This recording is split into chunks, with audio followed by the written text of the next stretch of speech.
The island of Sodor is surrounded by beautiful blue sea. It has fields of green and sandy yellow beaches. There are rivers, streams and lots of trees where the birds sing.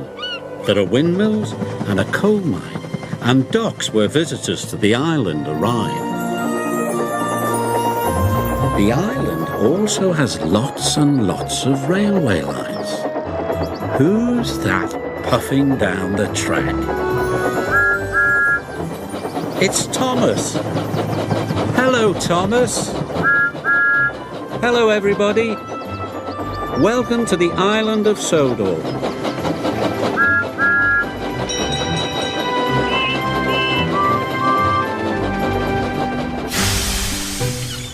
It was a baking hot summer on the island of Sodor.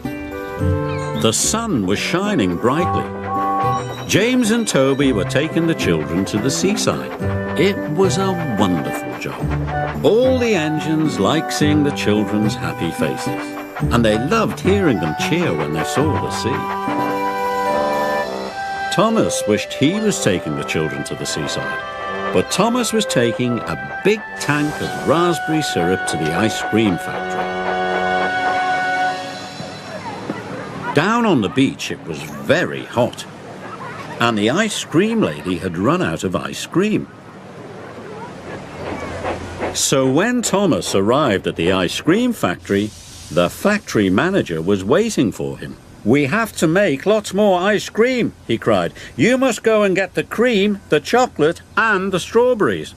Thomas was disappointed. He had lots to collect,